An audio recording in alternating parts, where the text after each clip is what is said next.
Welcome back to the Life School Masterclass Show, a place where visionary leaders build a life and business legacy on purpose through mindset, branding, marketing, sales, systems, and team so they can make an amazing impact and income and positively affect their communities worldwide.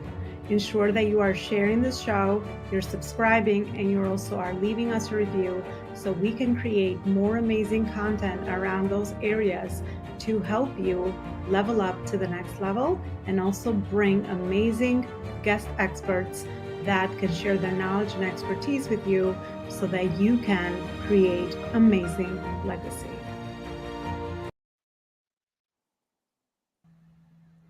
All right, everybody, welcome back to another show. I'm so excited to be back with you. Happy Friday. Today, we're going to talk about burnout. I know it's the last day of the week, and burnout is absolutely one of those things that a lot of high achievers and entrepreneurs and CEOs, if they are not careful on kind of having an awareness around and kind of aligning a lot of their projects and things that they're working on at all times, they could be struggling with. So I'm very blessed to have Charlene Gisele today with me, and she's an expert in this topic and area. And I'm looking forward to learning more from her, and also some of the amazing insight that I'm sure she will add for today's interview. So, Charlene, thank you so much for coming on, and thanks so much for finding time to be here.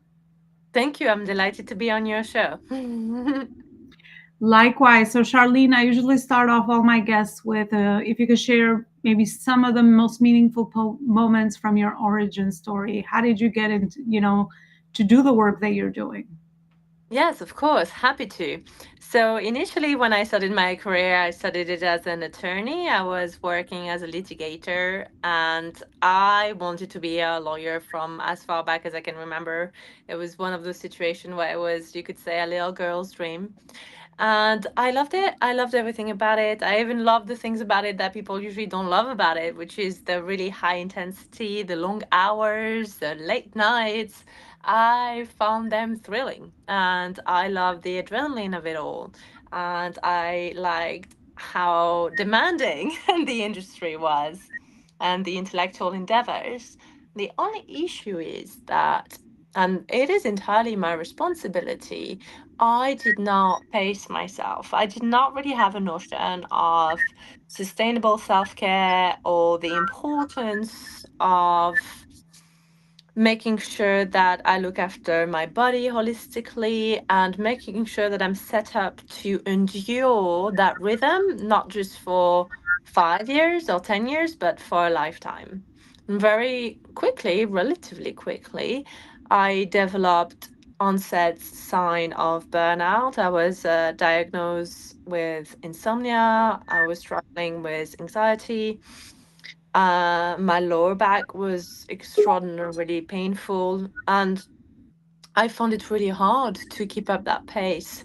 So when I was faced with this major burnout episode, I was at first in complete denial. I didn't want to admit that there was anything wrong, and I just kept on working harder and harder. That was my solution. But one day I hit a wall and I couldn't keep on pushing. And my father, who was my role model and professional inspiration, had a burnout induced heart attack. That was my wake up call. And from that day onward, I decided to flip the switch and dedicate my life to becoming a burnout advisor. So I retrained professionally for several years and founded a company specifically dedicated to helping high performers sustain their pace and not burn out the way I did. Yeah. Oh, I love your story. I mean, love it in the way that obviously, even the growing pains, right, that we go through and the challenges really, lead us towards our purpose and the work that we get to do and help others with. But I could so resonate with a lot of those things that you said, especially for me, it showed up as anxiety. So whether I was working for the corporation I was working under in those executive roles, and then I've kind of run across the same issue as an entrepreneur. So I'm sure there is things that we can be on a lookout as entrepreneurs that kind of those red flags that we can maybe keep an eye out on that kind of make us more careful, so to say, and then learn how to navigate this process on our own. So that would be actually my next question for you, Giselle. Charlene, what would be some of those things, red flags that we could be looking out in our day to day, so that we kind of, alerts us that we have a burnout problem, and being more proactive rather than reactive when it actually happens. That's a really good question, and I love the way you frame it because I think the key is what you said, proactive. You're spot on.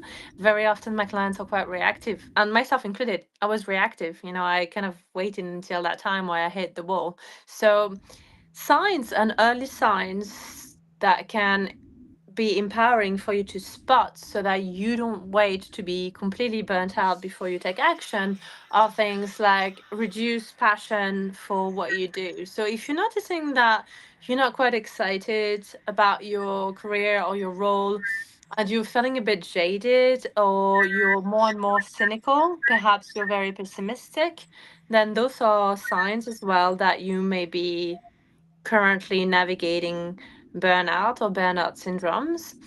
If you are finding that you spend less and less time with people that you love and you even find relationship a bit burdensome, so for example, you're avoiding plans with your friends or family, or you are actually navigating a period where there is a lot of conflict in your marriage or your inner circles, this is often a telltale sign. But also, if you're finding yourself isolated more and more, or you're feeling lonely. So it's important to say that feeling lonely doesn't mean you're alone. So you can work in a very big organization or be the CEO of a very big company and be with 100 people every day and be completely lonely. So that's important to understand. And you can be lonely in the pain and the struggle because you feel ashamed. So for me, it was very taboo when I burnt out was like many, many years ago. And back around those time, burnout was still very taboo. It still is taboo, but perhaps less taboo than it was all those years back. So what I see very often is that shame or embarrassment that you're suffering. So if you're listening and you're feeling embarrassed because you know that you're a successful, ambitious professional entrepreneur or employee or company owner or director, just know that this feeling is only natural, and actually there is so many professional out there that can help you, and the biggest step is to notice that you do need that support, and that burnout, as severe and intense and real as it is, there is a really good news is that you can get through it. I love it. Check, check, check, check, check to a lot of the things that you said. So I love that you clarified it for people, because I mean that's the thing. I mean, it's like, knowing and doing things is like almost like two different worlds sometimes, because we can be unconscious trying to set the next fire or kind of focus on our, sometimes our and the energy that we put into our business can just, I find myself doing that. Sometimes I have to step back into like, okay, focus, reprioritize, right, realign, and it's a process that's always ongoing. It's not like, you find harmony and then that's it, you figured out, how to solve this problem. Because especially for our audience here, Charlene, and I'm sure you're also a personal development junkie, meaning that you're always looking to grow and evolve. So as we grow and evolve, of course, our priorities grow and evolve, our responsibility might be growing and evolving. We might have more people around us, more teams, bigger audiences, all the things. So it's absolutely something to always stay aware around at all times. So thank you so much for sharing that. I think that's very, very, very insightful for a lot of people to just do like a self-assessment sometimes. I think that's kind of very, very helpful to be able to get that clarity. So now back to your process or your expertise or the way that you help your clients. What are those steps that you follow to help your clients, back to our topic today, eliminate burnout? Or I guess, I mean, is elimination even a goal, but to stay more aware around, how to be more proactive around avoiding burnout? Maybe that's a better word. And I think that's a really good question that you ask. Is elimination even the goal, right? Like, because of course we want to be burnout free. Of course we want to beat burnout, right? But there is also something, and that might be controversial, but there is something to be said about understanding the burnout equation. In other words, understanding what went wrong with this picture. So, if I give you a very specific example, I know that my personality type is very ambitious, very driven, tendency towards perfectionism and being very demanding in my standards and my team standards. That's just a personality trait. Now, I think it would take me 3 lifetimes to change that. But having gone through the burnout phase and having had burnout episodes, I have looked at the factors that put me on that burnout spectrum. So, what's really important is to not just bypass burnout, meaning you just want to get it, you want to get out of it. Because if you do that, you're very likely to burn out again. Maybe not next month, but probably next year. So, a little word of warning, if someone is listening and saying, oh, I know the solution is just to jump ship. I've burnt out by setting up this company. Let me go ahead and set up another company and not burn out. You're probably going to burn out in another company that you're going to create. And I've seen that. I call them my serial entrepreneurs that are also serial burnout experts, right? It goes hand in hand. So, what you want to do instead is actually just be an investigator, a detective. So you want to take your pen and paper and put all the things that have put you to where you are today, however uncomfortable that is. For example, for the past year, I've slept 4 hours a night on a good night. I'm speaking as if I was the client, right? For the past year, I haven't worked out. So a lot of clients tell me this. For the past year, I haven't seen my wife. For the past year, I've sacrificed all my leisure. For the past year, I haven't touched my guitar. Yes, I used to play the guitar 3 times a week, right? So you start to paint the pictures of all the things that you used to do, but you don't do anymore because you're too busy. So all those things, they're actually the things that keep you happy, keep you at bay from burning out. And yeah, of course, you're going to sacrifice them all in the name of work, but ultimately you might have to pay a price for it, and the price for it is the burnout. So my biggest recommendation would be don't aim to move too quickly from burnout to not burnt out. Take a pause, take a moment and analyze, investigate, and really be honest about the things that you've removed from your life that have led you to burnout and the things that you've added in your life that may have also contributed to that burnout episode. Yeah, I love that you said that that's the goal, because it's just like you're just reminding me when you were describing that, just like negative feelings and things that we might don't want to deal with them, right? They come back and show up, and they're there, and they come back harder. So I love that you mentioned more of a holistic approach, an awareness approach around just being mindful around some of those habits. And I know that sometimes burnout for high achievers can come from the feeling of just not being good enough, or that I have to always work all the time, and that's where I get my value and worth and all of that. So watch those deeper things. I'm sure you address a lot of those with your clients so that they can sustain this and then heal those areas that result in burnout for the wrong reason, so that they don't actually experience it again, or at least stay more mindful around that. Because we're all, as long as we can understand that if you're naturally driven individual, honor that, right? That's part of your purpose. That's, Absolutely. you said that's a strength. I always say it's like the fire. If you already have that and you're born with that, there's a reason why. But obviously, that comes the side effect with the fire. You have to learn how to calm down and kind of pace yourself so you don't burn yourself out. Literally, back to our topic today. Charlene, thank you so much for all the amazing wisdom you shared with us. This has been such an insightful chat and conversation. And we've actually reached the end of our episode today. And I would like to actually ask you, because we're here at the Life School, Meaning, I would love to ask you if there's one impactful lesson that you have learned from your school of life that you would like to share with our audience today. Yes, you can't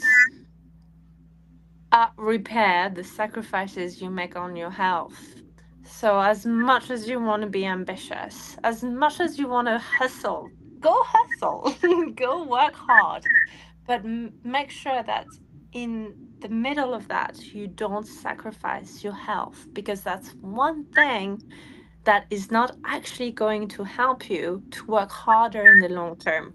Your health is the foundation upon which you can hustle harder, outperform your peer, and build your empire. Oh, I love it. Save yourself for the mission because you need yourself for all the amazing That's things it. you want to create. Yeah, that's very, very smart.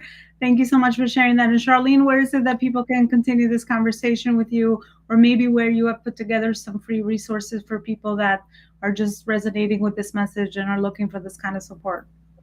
Thank you for asking me. The best resource would be the Charlene Gisele Show, my podcast on burnout prevention and optimizing resilience and boosting performance. Has tons of free resources. So if you're interested on the topic, you can check it out as a zero cost option. Beautiful. And I also put the website on the bottom of the screen to further connect, because I know sometimes our websites can just be like the hubs of all of the work that we do, all over the place, and it's just more organized. So definitely go start that conversation with Charlene there. And Charlene is also going to be part of our community. So I will tag her everywhere wherever you're watching this, whether it's a podcast or a live video, so you're able to further connect together and nurture a really great relationship for beautiful collaborations that always align from people that are like-minded and have like values. Charlene, thank you again for coming in, and thank you for sharing your beautiful message and the amazing work that you're doing out there to really do more good in the world and help people with this specific area. Because just like we talked about, most of us are here because we have a vision, a calling, a vocation, and that to be able to integrate that in the day to day, we definitely need people that can support us in all these areas. So beautiful work, and thank you always for watching, and thank you for always supporting our show so we can always bring amazing experts just like Charlene and beautiful heart-driven entrepreneurs and purpose-driven entrepreneurs that can share value with you based on their experience by subscribing and sharing this episode. Thank you so much for watching, and I'll see you next time. Bye, everybody. Looking for alignment between your purpose and your profit in your business. If you're experiencing these two main pain points in your business, lack of consistent cash flow and sales, and also lack of knowledge and strategy for scalability, then we must connect. I would love to schedule a call for a 30-minute free discovery session where I could see what you have built, meet where you are in your phase and stage of growth, and also help you identify some of the gaps that you might be experiencing in your business, in the alignment of your purpose and profit, and also in really carrying forward that vision that you have for your company moving forward, for your impact and also for your profit. Schedule a free 30-minute discovery call in the link below, as my calendar gets very full very fast, and I'm looking forward to seeing you there.